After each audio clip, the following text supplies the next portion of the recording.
Hello student, समांतर श्रेणी के इस सवाल को हम सिंपल तरीके से किस प्रकार से हल कर सकते हैं। जैसे इसमें क्या दिया है हमारे पास, इसमें है कि 0 से 100 के बीच में विषम संख्याओं का क्या निकालना है, योगफल ज्ञात करना है।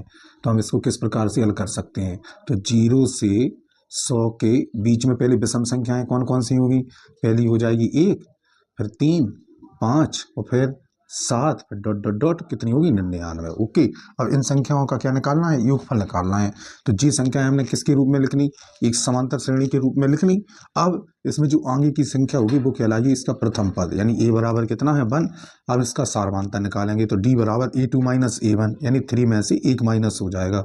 तो d बराबर क्या बचा 2 और al बराबर कितना है, यानी अंतिम पद 99। ओके, इससे हम a का मान निकाल लेंगे तो a बराबर क्या हो जाएगा, इससे ए का नहीं, इससे निकलेगा एन का मान। तो सीधा हम फॉर्मूला लगाएंगे एल बराबर ए प्लस एन माइनस 1 और यहाँ क्या है डी। एल का मान कितना है 99, ए का मान 1 प्लस एन माइनस 1 और डी का मान कितना है 2।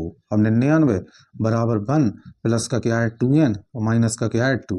अब यहाँ 99 और 2 में से 1 जाएगा, माइनस का 1 बचा प्लस के 2n। अब 99 जो माइनस का मान है इस साइड भी दिया प्लस का हो गया। अब 2n जी कितने हो गए अपने 100 बराबर में कितना है 2n, जी कैंसिल कर दो, n बराबर कितना हो गया 50।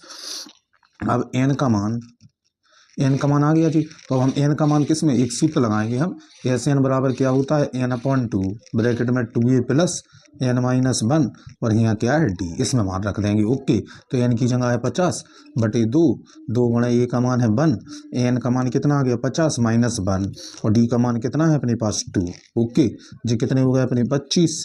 अब यहाँ क्या है 2 जी 49 गुणा में क्या है 2, अब 25। अब यहाँ क्या है 2, 49 दूनी कितने हो गए अपने 98, 98 और 2 कितने हो गए अपने 100 और 100 में 25 का गुणा कर देंगे तो क्या हो जाएगा 2500। ओके जी, हमारा क्या हो जाएगा आंसर।